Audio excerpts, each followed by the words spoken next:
옛날에 금잔디 동산에 메기같이 앉아서 놀던 곳, 우리가 학생 때 많이 불렀던 메기의 추억입니다. 오늘은 그 슬픈 사연 속으로 한번 감상을 해 보겠습니다. 한일동 교수의 문화산책이라는 것에서 오늘은 한번 차용을 해 보았습니다. 인간은 추억을 먹고 사는 존재이며 추억은 돈으로 살 수 없다는 생각도 가지고 있습니다. 여러 버전으로 불렀던 이 매기의 추억 한번 감상해 보시겠습니다. 사연 속으로 여러분을 안내하고자 합니다. 지금으로부터 163년 전인 1859년 나이아가라 폭포에서 멀지 않은 캐나다 온타리오주 해밀턴 웬트워스 카운티의 글렌포드 중고등학교에 젊은 총각 선생님이 새로 부임해 왔습니다. 그는 캐나다 출신으로 토론토 대학 영문과를 갓 졸업한 21살의 조지 존슨이었습니다. 검은색 곱슬머리에 키가 펀치하고 잘생긴 존슨은 어느 날 처음으로 영어 수업을 하게 되었는데 하고 많은 학생 중에 첫눈에 확 들어오는 아리따운 여학생에게 그만 큐피드의 화살을 맞고 말았습니다. 햇살에 반짝이는 긴 금발머리를 가진 이 미모의 여학생은 글렌포드 마을에 사는 18세의 마가렛 클라크였습니다.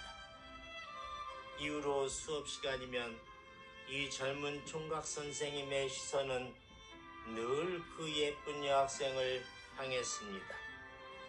어느 날 방과 후 두 사람은 첫 데이트를 하게 되었고 그 여학생도 미남의 총각 선생님을 좋아했던 나머지 두 사람은 금방 사랑에 빠지고 말았습니다.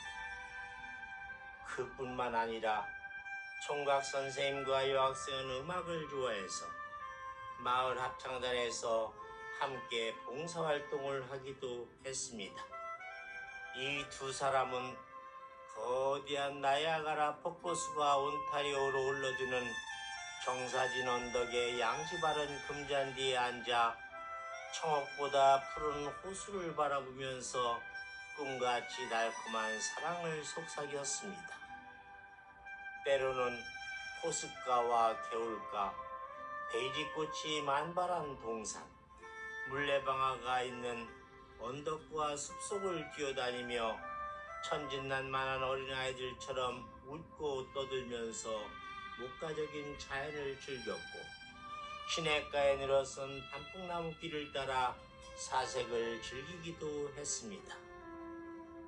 어느덧 세월이 흘러 마침내 미국 웨슬리언 대학을 졸업한 마거릿과 신문사 저널리스트로 일했던 존슨은 1864년 10월 21일 결혼식을 올렸습니다. 그리고 미국 오하이오주 클리블랜드로 이주해서 꿈보다 달콤한 신혼생활을 시작했습니다. 하지만 신혼의 행복이 막 무르익어갈 무렵 그 무슨 운명의 장난인지 마거릿은 폐결핵에 걸려 결혼한 지 채 1년도 안 돼 1865년 5월 12일 24세의 젊은 나이에 사내아이를 하나 낳고 세상을 떠나고 말았습니다. 그 누구도 가까이에서 임종을 지켜볼 수가 없었습니다. 따라서 마거릿이 세상을 떠나던 날 그녀의 부모조차도 그녀를 지켜보지 못했습니다. 그러나 존슨은 의사의 간곡한 만류에도 불구하고 전염의 위험을 무릅쓰고 사랑하는 마거릿 곁에서 끝까지 아내의 임종을 지켰습니다. 그는 숨을 가쁘게 몰아쉬며 생명의 숨결이 점점 멎어가는 아내를 부둥켜 안고서 여보, 당신을 너무너무 사랑해. 비록 짧은 기간이었지만 우리는 너무나도 행복했어. 나중에 우리 하늘나라에서 꼭 다시 만나, 응? 이라고 울먹이며 펑펑 울었습니다. 이렇게 마거릿은 사랑하는 존슨 품에 안겨 남편을 통해 전해지는 마지막 행복을 느끼면서 꽃다운 젊은 나이에 둘만의 아름다운 러브스토리를 남긴 채 마지막 숨을 거두었습니다. 그토록 사랑했던 제자와의 신혼의 단꿈이 채 가시지도 않은 어느 화창한 봄날, 존슨은 지난날 사랑을 함께 나누었던 고향 언덕에 사랑하는 마거릿의 죽음을 묻어주기 위해 화물열차에 관을 싣고 갓난아기를 품에 안고 객차에 올라 아내의 고향 마을 글렌포드를 향하고 있었습니다. 그런데 품에 안겨있는 아기가 엄마를 찾는지 연신 큰 소리로 울어댔습니다. 존슨은 다른 승객들에게 미안한 나머지 수단과 방법을 다해 아이를 달래보았으나 아기는 울음을 그치기는커녕 더 큰 소리로 울었습니다. 더는 어찌할 방법이 없자 존슨은 아기를 안고 벌떡 일어나서 승객들에게 큰 소리로 사과의 말을 건넸습니다. 이 아이가 엄마를 찾아 이렇게 우는 것 같은데 아이의 엄마는 지금 관 속에 싸늘한 시신으로 누워서 이 열차의 화물칸에 실려 있습니다. 아마 지 어미가 세상을 떠난 줄도 모르고 어미를 찾느라 이렇게 울어대는데 여러분 조금만 참아주십시오.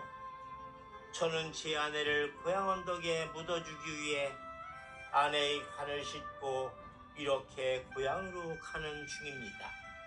여러분 정말 미안하고 죄송합니다. 깊은 시리와 슬픔에 빠진 존슨은 사랑하는 마거릿을 글렌포드에 있는 화이트 처치 뮤지에 묻어주고 교직을 다시 시작하기 위해 캐나다로 돌아왔습니다. 이후 얼마 안 돼서 존슨은 학교를 사임하고 학문에 정진해서 명문 존스 홉킨스 대학에서 철학 박사학위를 받고 코넬 대학교에서 라틴어 교수를 지냈습니다. 그리고 젊은 나이에 사랑하는 아내를 잃고 방황하다가 반세기가 더 지난 1917년 사랑하는 아내 마거릿을 뒤따라서 78세 일기로 세상을 떠났습니다. 시인이었던 존슨은 어린 마거릿과 사랑을 나누던 시기에 두 사람의 애틋한 사랑을 단풍잎이라는 제목의 자작시에 담았습니다. 그리고 1864년 이 시를 같은 제목의 단풍잎이라는 자신의 시집에 실었는데 이후 1866년 친구 제임스 버터필드에게 곡을 부탁해서 탄생한 노래가 오늘날 전 세계적으로 애창되고 있는 매기야 너와 내가 젊었을 때라는 노래입니다.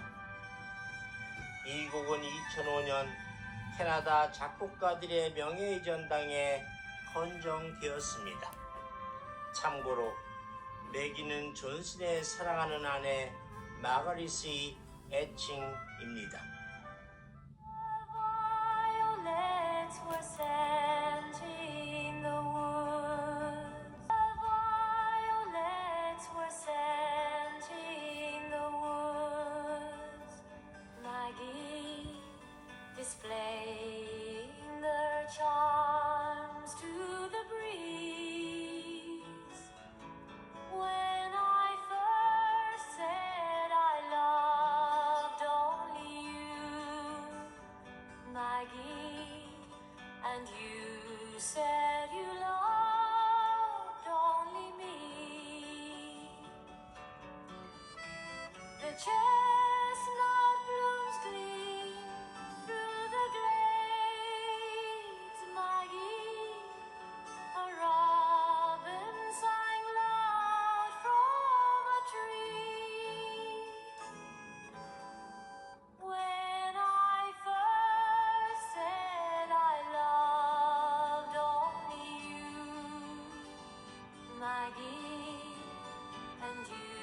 said you loved only me. A golden row of daffodils shone, Maggie, and danced with the leaves on the breeze. When I first said I loved only you, Maggie, and you said you loved only me. The birds in the trees sang their song, Maggie, of happier transports to be. When I first said I loved only you, Maggie, and you said you loved only me.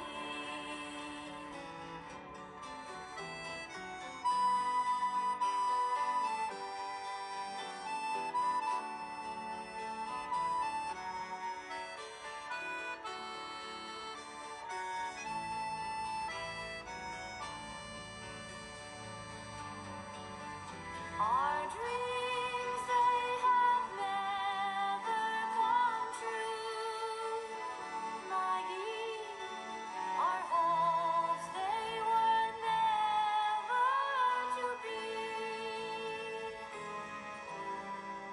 When I first said I loved only you, Maggie, and you said you loved only me.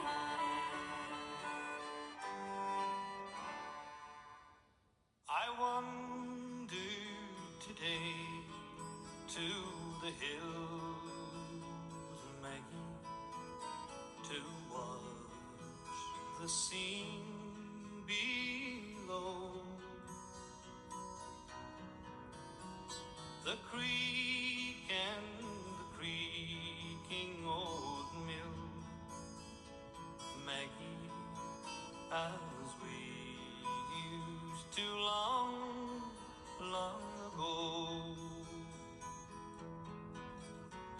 The green grove is gone from the hills, Maggie, where first the daisies sprung. The creaking old mill is still, Maggie, since you and I were young. Oh, they say that I'm feeble with age, Maggie. My steps are much slower than then. My face is a well-written page, Maggie, and time all alone was the pen. They say we have outlived our time, Maggie, as dated as songs that we've sung. But to me, you're as fair as you were, Maggie, when you and I were young.